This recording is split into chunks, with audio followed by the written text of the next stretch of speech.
ಆಕಾಶವಾಣಿ ವಾರ್ತೆಗಳು ಓದುತ್ತಿರುವವರು ವಿಜಯಲಕ್ಷ್ಮಿ ನಾಗರಾಜು. ಮುಖ್ಯಾಂಶಗಳು: ಇನ್ನು ಕೆಲವೇ ಗಂಟೆಗಳಲ್ಲಿ ನಭೋಮಂಡಲದಲ್ಲಿ ಸಂಪೂರ್ಣ ಚಂದ್ರಗ್ರಹಣ, ಬರಿಗಣ್ಣಿನಿಂದಲೂ ವೀಕ್ಷಿಸಬಹುದಾದ ಗ್ರಹಣ ಪ್ರಕ್ರಿಯೆ. ಇದೇ ಮಂಗಳವಾರ ಪ್ರವಾಹ ಪೀಡಿತ ಪಂಜಾಬ್ಗೆ ಭೇಟಿ ನೀಡಿ ಪರಿಸ್ಥಿತಿ ಅವಲೋಕಿಸಲಿರುವ ಪ್ರಧಾನಿ ನರೇಂದ್ರ ಮೋದಿ.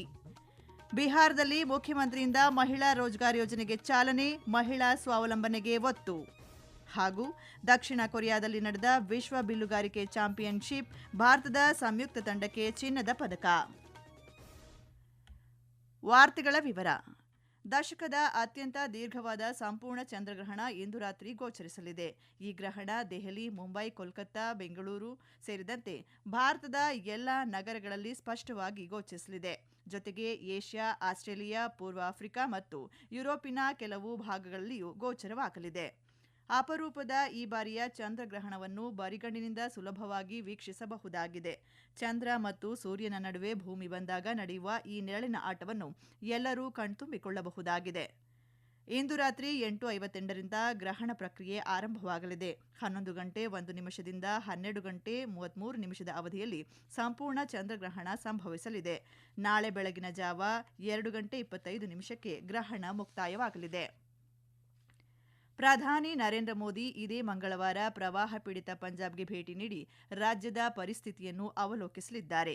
ನಂತರ ವಿಪತ್ತು ಪೀಡಿತ ಹಿಮಾಚಲ ಪ್ರದೇಶಕ್ಕೆ ತೆರಳಿ ಅಲ್ಲಿನ ಪರಿಸ್ಥಿತಿಯನ್ನು ಪರಿಶೀಲಿಸಲಿದ್ದಾರೆ. ಭೇಟಿಯ ಬಗ್ಗೆ ಪ್ರತಿಕ್ರಿಯಿಸಿದ ಪಂಜಾಬ್ ರಾಜ್ಯ ಬಿಜೆಪಿ ಮುಖ್ಯಸ್ಥ ಸುನಿಲ್ ಜಾಖರ್, ಪ್ರಧಾನಿ ನರೇಂದ್ರ ಮೋದಿ ಪಂಜಾಬ್ನಲ್ಲಿನ ಪ್ರವಾಹ ಪರಿಸ್ಥಿತಿಯ ಬಗ್ಗೆ ತೀವ್ರ ಕಳವಳ ವ್ಯಕ್ತಪಡಿಸಿದ್ದಾರೆ ಮತ್ತು ಅದನ್ನು ಸೂಕ್ಷ್ಮವಾಗಿ ಗಮನಿಸುತ್ತಿದ್ದಾರೆ ಎಂದು ಹೇಳಿದ್ದಾರೆ. ಸ್ಥಳೀಯ ಪರಿಸ್ಥಿತಿಗಳನ್ನು ವೈಯಕ್ತಿಕವಾಗಿ ನಿರ್ಣಯಿಸಲು ಮತ್ತು ಪಂಜಾಬ್ ಜನರಿಗೆ ಗರಿಷ್ಠ ಸಹಾಯವನ್ನು ಒದಗಿಸಲು ಪ್ರವಾಹ ಪರಿಸ್ಥಿತಿಯ ವಾಸ್ತವತೆಯನ್ನು ಅರ್ಥ ಮಾಡಿಕೊಳ್ಳಲು ಪ್ರಧಾನಿಯವರು ಮಂಗಳವಾರ ಪಂಜಾಬ್ಗೆ ಭೇಟಿ ನೀಡಲಿದ್ದಾರೆ. ಇದಕ್ಕೂ ಮೊದಲು ಕೇಂದ್ರ ಕೃಷಿ ಸಚಿವ ಶಿವರಾಜ್ ಸಿಂಗ್ ಚೌಹಾಣ್ ನೆರೆ ಪರಿಸ್ಥಿತಿಯನ್ನು ಮೌಲ್ಯಮಾಪನ ಮಾಡಲಿದ್ದಾರೆ. ಪಂಜಾಬ್ನಲ್ಲಿ ಪ್ರವಾಹದಿಂದ ಉಂಟಾದ ಹಾನಿಯನ್ನು ನಿರ್ಣಯಿಸಲು ಭೇಟಿ ನೀಡಿದ ಕೇಂದ್ರ ಸರ್ಕಾರದ 2 ತಂಡಗಳು ತಮ್ಮ ಪ್ರವಾಸದ ನಂತರ ಕೇಂದ್ರ ಸರ್ಕಾರಕ್ಕೆ ವರದಿಗಳನ್ನು ಸಲ್ಲಿಸಲಿವೆ. ಭಾರತ ಸರ್ಕಾರ ಪಂಜಾಬ್ ಜನರೊಂದಿಗೆ ದೃಢವಾಗಿ ನಿಂತಿದೆ ಎಂದು ಸುನಿಲ್ ಜಾಖರ್ ತಿಳಿಸಿದ್ದಾರೆ. ಮಂಗಳವಾರ ದೆಹಲಿಯಲ್ಲಿ ನಡೆಯುವ ಉಪರಾಷ್ಟ್ರಪತಿ ಚುನಾವಣೆಯಲ್ಲಿ ಮತ ಚಲಾಯಿಸಿದ ನಂತರ ಪ್ರಧಾನಿ ನರೇಂದ್ರ ಮೋದಿ ಮಧ್ಯಾಹ್ನ ಅಮೃತಸರಕ್ಕೆ ತೆರಳುವ ಸಾಧ್ಯತೆ ಇದೆ. ಅಲ್ಲಿ ಅವರು ರಾಜ್ಯ ಸಚಿವರು ಮತ್ತು ಹಿರಿಯ ಅಧಿಕಾರಿಗಳೊಂದಿಗೆ ಪರಿಶೀಲನಾ ಸಭೆ ನಡೆಸುವ ಸಾಧ್ಯತೆ ಇದೆ. ಪ್ರವಾಹ ಪೀಡಿತ ಪಂಜಾಬ್, ಜಮ್ಮು ಮತ್ತು ಕಾಶ್ಮೀರ ಹಾಗೂ ಹಿಮಾಚಲ ಪ್ರದೇಶದಲ್ಲಿ ಪರಿಹಾರ ಕಾರ್ಯಾಚರಣೆಗಳು ಮುಂದುವರೆದಿವೆ. ಭಾರತೀಯ ವಾಯುಪಡೆಯು 541 ಜನರನ್ನು ರಕ್ಷಿಸಿದೆ ಮತ್ತು 10 ಟನ್ಗೂ ಹೆಚ್ಚು ಅಗತ್ಯ ಪರಿಹಾರ ಸಾಮಗ್ರಿಗಳನ್ನು ವಿಮಾನದ ಮೂಲಕ ಸಾಗಿಸಿದೆ. ಸಾಮಾಜಿಕ ಮಾಧ್ಯಮ ಪೋಸ್ಟ್ನಲ್ಲಿ ಭಾರತೀಯ ವಾಯುಪಡೆಯ ಪಶ್ಚಿಮ ವಾಯು ಕಮಾಂಡ್, ಭಾರತೀಯ ವಾಯುಪಡೆಯ ಹೆಲಿಕಾಪ್ಟರ್ಗಳು ಪಂಜಾಬ್, ಹಿಮಾಚಲ ಪ್ರದೇಶ, ಜಮ್ಮು ಮತ್ತು ಕಾಶ್ಮೀರದಾದ್ಯಂತ ಪರಿಹಾರ ಕಾರ್ಯಾಚರಣೆಗಳನ್ನು ಒದಗಿಸುವುದನ್ನು ಮುಂದುವರಿಸಿವೆ ಎಂದು ತಿಳಿಸಿದೆ. ಬಿಹಾರದಲ್ಲಿ ಮುಖ್ಯಮಂತ್ರಿ ನಿತೀಶ್ ಕುಮಾರ್ ಇಂದು ಮಹಿಳೆಯರಿಗೆ ಉದ್ಯೋಗಾವಕಾಶಗಳನ್ನು ಒದಗಿಸುವ ಗುರಿಯನ್ನು ಹೊಂದಿರುವ ನೂತನ ಯೋಜನೆಯಾದ ಮುಖ್ಯಮಂತ್ರಿ ಮಹಿಳಾ ರೋಜ್ಗಾರ್ ಯೋಜನೆಯನ್ನು ಉದ್ಘಾಟಿಸಿದರು. ಈ ಯೋಜನೆಯನ್ನು ಜನಪ್ರಿಯಗೊಳಿಸುವ ನಿಟ್ಟಿನಲ್ಲಿ ಮುಖ್ಯಮಂತ್ರಿ ಹಲವಾರು ಪ್ರಚಾರ ವ್ಯಾನ್ಗಳಿಗೆ ಚಾಲನೆ ನೀಡಿದರು ಮತ್ತು ಇದೇ ವೇಳೆ ಪೋರ್ಟಲ್ ಅನ್ನು ಸಹ ಉದ್ಘಾಟಿಸಿದರು. ಈ ಯೋಜನೆಯಡಿಯಲ್ಲಿ ರಾಜ್ಯದ ಪ್ರತಿ ಕುಟುಂಬದಿಂದ ಓರ್ವ ಮಹಿಳೆಗೆ ತನ್ನ ಆಯ್ಕೆಯ ವ್ಯವಹಾರವನ್ನು ಪ್ರಾರಂಭಿಸಲು ಆರ್ಥಿಕ ನೆರವು ನೀಡಲಾಗುವುದು. ಆರ್ಥಿಕ ನೆರವಿನ ಮೊದಲ ಕಂತಾಗಿ ಆಯ್ಕೆಯಾದ ಪ್ರತಿ ಮಹಿಳೆಗೆ ಡಿಬಿಟಿ ಮೂಲಕ 10,000 ರೂಪಾಯಿಗಳನ್ನು ಪಡೆಯುತ್ತಾರೆ. ಗ್ರಾಮೀಣಾಭಿವೃದ್ಧಿ ಇಲಾಖೆಯು ಈ ಯೋಜನೆಗೆ ನೋಡಲ್ ಏಜೆನ್ಸಿಯಾಗಿರುತ್ತದೆ ಮತ್ತು ಬಿಹಾರ ಗ್ರಾಮೀಣ ಜೀವನೋಪಾಯ ಪ್ರಚಾರ ಸಂಘ ಜೀವಿಕಾ ಇದನ್ನು ಕಾರ್ಯಗತಗೊಳಿಸುತ್ತದೆ. ಮುಂದಿನ ಹಂತದಲ್ಲಿ ಉದ್ಯೋಗ ಪ್ರಾರಂಭವಾದ 6 ತಿಂಗಳ ನಂತರ ಮೌಲ್ಯಮಾಪನವನ್ನು ಕೈಗೊಳ್ಳಲಾಗುತ್ತದೆ ಹಾಗೂ ಅಗತ್ಯವಿದ್ದರೆ ಆಯ್ಕೆಯಾದ ಮಹಿಳಾ ಫಲಾನುಭವಿಗೆ 2 ಲಕ್ಷ ರೂಪಾಯಿವರೆಗೆ ಹೆಚ್ಚುವರಿ ಬೆಂಬಲವನ್ನು ಒದಗಿಸಲಾಗುತ್ತದೆ. ಈ ಯೋಜನೆಯ ಭಾಗವಾಗಿ ಮಹಿಳೆಯರು ತಯಾರಿಸಿದ ಉತ್ಪನ್ನಗಳ ಮಾರಾಟಕ್ಕಾಗಿ ಹಳ್ಳಿಗಳು ಮತ್ತು ಪಟ್ಟಣಗಳಲ್ಲಿ ಸ್ಥಳೀಯ ಮಾರುಕಟ್ಟೆಗಳು ಅಥವಾ ಹಾತ್ ಬಜಾರ್ಗಳನ್ನು ಅಭಿವೃದ್ಧಿಪಡಿಸಲಾಗುತ್ತದೆ. ನಾರಾಯಣ ಗುರುಗಳ ಜನ್ಮ ದಿನಾಚರಣೆ ಹಿನ್ನೆಲೆ ಪ್ರಧಾನಮಂತ್ರಿ ನರೇಂದ್ರ ಮೋದಿ ಅವರು ಇಂದು ನಾರಾಯಣ ಗುರುಗಳ ದೃಷ್ಟಿಕೋನ ಮತ್ತು ಸಮಾಜದ ಮೇಲಿನ ಅವರ ಪ್ರಭಾವವನ್ನು ಸ್ಮರಿಸಿದರು. ಸಾಮಾಜಿಕ ಮಾಧ್ಯಮ ಪೋಸ್ಟ್ನಲ್ಲಿ ಅವರು ನಾರಾಯಣ ಗುರುಗಳ ಸಮಾನತೆ, ಕರುಣೆ ಮತ್ತು ಸಹೋದರತ್ವದ ಬೋಧನೆಗಳು ವ್ಯಾಪಕವಾಗಿ ಪ್ರತಿಧ್ವನಿಸುತ್ತವೆ ಎಂದಿದ್ದಾರೆ.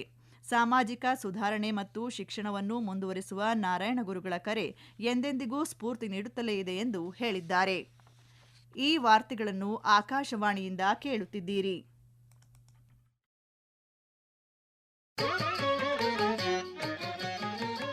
ನಿಮ್ಮ ಅನುಕೂಲಕರ ಸಮಯದಲ್ಲಿ ಆಕಾಶವಾಣಿ ಸುದ್ದಿಗಳನ್ನು ಆಲಿಸಲು ನಮ್ಮ ಯೂಟ್ಯೂಬ್ ಚಾನೆಲ್ ಆಕಾಶವಾಣಿ ನ್ಯೂಸ್ ಕನ್ನಡವನ್ನು ಸಬ್ಸ್ಕ್ರೈಬ್ ಮಾಡಿ.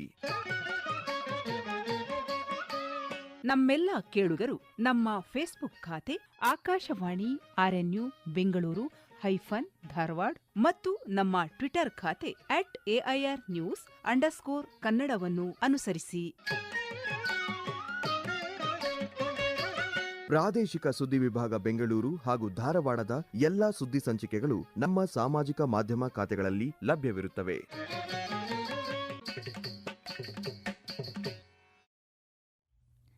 ಜಿಎಸ್ಟಿ ಮಂಡಳಿಯು ಪರೋಕ್ಷ ತೆರಿಗೆ ವ್ಯವಸ್ಥೆಯನ್ನು ಶೇಕಡಾ 5, ಶೇಕಡಾ 12, 18 ಮತ್ತು ಶೇಕಡಾ 28ರ 4 ಹಂತದ ರಚನೆಯಿಂದ ಶೇಕಡಾ 5 ಮತ್ತು ಶೇಕಡಾ 18ರ 2 ಹಂತದ ರಚನೆಯಾಗಿ ಸರಳೀಕರಿಸಿದೆ. ಈ ಸುಧಾರಣೆಗಳು ನಾಗರಿಕರ ಜೀವನವನ್ನು ಸುಲಭಗೊಳಿಸುವ ಮೂಲಕ ಅನೇಕ ವಲಯಗಳಲ್ಲಿ ತೆರಿಗೆ ದರವನ್ನು ಕಡಿಮೆ ಮಾಡಿವೆ.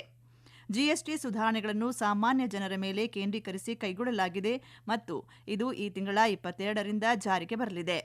ಬುಧವಾರ ನಡೆದ ಸಭೆಯಲ್ಲಿ ಜಿಎಸ್ಟಿ ಕೌನ್ಸಿಲ್ ತನ್ನ ಸಂಕೀರ್ಣ ತೆರಿಗೆ ವ್ಯವಸ್ಥೆಯನ್ನು ಶೇಕಡಾ 5 ಮತ್ತು 18ರ 2 ಸ್ಲ್ಯಾಬ್ಗಳಾಗಿ ಏಕೀಕರಿಸುವುದಾಗಿ ಘೋಷಿಸಿದ್ದು ಮತ್ತು ಸೆಸ್ ವ್ಯವಸ್ಥೆಯನ್ನು ತೆಗೆದುಹಾಕಿತು. ಜಿಎಸ್ಟಿಯನ್ನು ಕೇವಲ 5% ಇಳಿಸುವುದರೊಂದಿಗೆ ಮಾರಾಟಗಾರರು ಈಗ ಪ್ರತಿ ಸಾಗಣೆಗೆ ಕಡಿಮೆ ಖರ್ಚು ಮಾಡುತ್ತಾರೆ. ಇದು ಎಂಎಸ್ಎಂಇಗಳು ಮತ್ತು ಆಹಾರ ಸಂಸ್ಕರಣಾ ಘಟಕಗಳಿಗೆ ವಿಶೇಷವಾಗಿ ಸಹಾಯವಾಗಲಿದೆ. ಏತನ್ಮಧ್ಯೆ ಭಾರತದ ಪೂರೈಕೆ ಸರಪಳಿಯ ಬೆನ್ನೆಲುಬಾಗಿರುವ ಟ್ರಕ್ಗಳು ಮತ್ತು ವಿತರಣಾ ವ್ಯಾನ್ಗಳು ದೇಶದ ಸುಮಾರು 70% ಸರಕುಗಳನ್ನು ಸಾಗಿಸುತ್ತವೆ. ಇದು ಈ 78% ಬದಲು 18% ಜಿಎಸ್ಟಿ ಅಡಿಯಲ್ಲಿದೆ.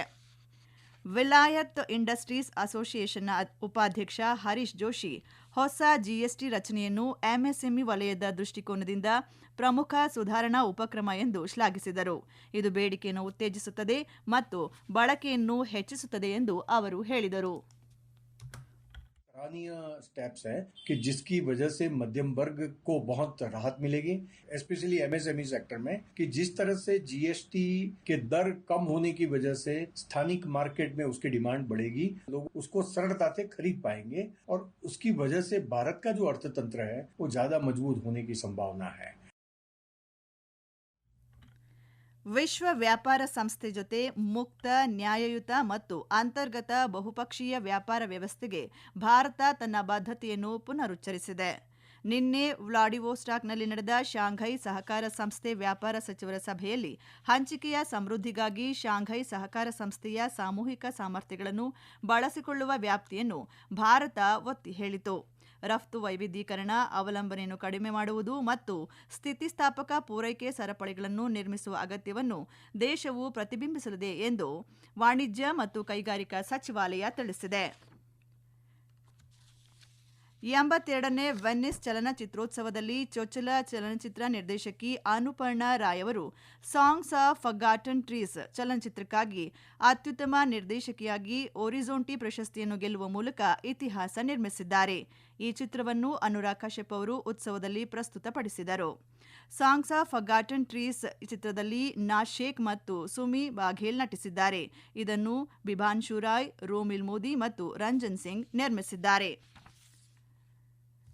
ದಕ್ಷಿಣ ಕೊರಿಯಾದ ಗ್ವಾಂಗ್ಝೂನಲ್ಲಿ ನಡೆದ ವಿಶ್ವ ಬಿಲ್ಲುಗಾರಿಕೆ ಚಾಂಪಿಯನ್ಶಿಪ್ನಲ್ಲಿ ಭಾರತದ ಪುರುಷರ ಸಂಯುಕ್ತ ತಂಡವು ಇಂದು ತನ್ನ ಮೊದಲ ಚಿನ್ನದ ಪದಕವನ್ನು ಗೆಲ್ಲುವ ಮೂಲಕ ಇತಿಹಾಸ ನಿರ್ಮಿಸಿತು ಹಾಗೂ ಫೈನಲ್ಸ್ನಲ್ಲಿ ಫ್ರಾನ್ಸ್ ಅನ್ನು ಸೋಲಿಸಿತು. ಇದಕ್ಕೂ ಮೊದಲು ಜ್ಯೋತಿ ಸುರೇಖಾ ವೆನ್ನಂ ಮತ್ತು ರಿಷಬ್ ಯಾದವ್ ಅವರ ಮಿಶ್ರ ತಂಡವು ನೆದರ್ಲ್ಯಾಂಡ್ಸ್ ವಿರುದ್ಧ ಸೋತ ನಂತರ ಬೆಳ್ಳಿಗೆ ತೃಪ್ತಿಪಟ್ಟಿತು. ಕೊನೆಯಲ್ಲಿ ಮತ್ತೊಮ್ಮೆ ಮುಖ್ಯಾಂಶಗಳು.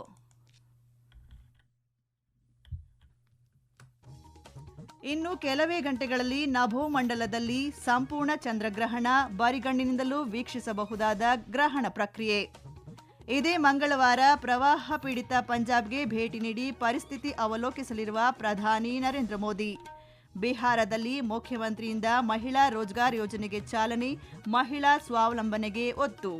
ಹಾಗೂ ದಕ್ಷಿಣ ಕೊರಿಯಾದಲ್ಲಿ ನಡೆದ ವಿಶ್ವ ಬಿಲ್ಲುಗಾರಿಕೆ ಚಾಂಪಿಯನ್ಶಿಪ್, ಭಾರತದ ಸಂಯುಕ್ತ ತಂಡಕ್ಕೆ ಚಿನ್ನದ ಪದಕ. ಇಲ್ಲಿಗೆ ವಾರ್ತಾ ಪ್ರಸಾರ ಮುಕ್ತಾಯವಾಯಿತು. ನಮ್ಮ ಮುಂದಿನ ವಾರ್ತಾ ಪ್ರಸಾರ ನಾಳೆ ಬೆಳಗ್ಗೆ 7:05ಕ್ಕೆ.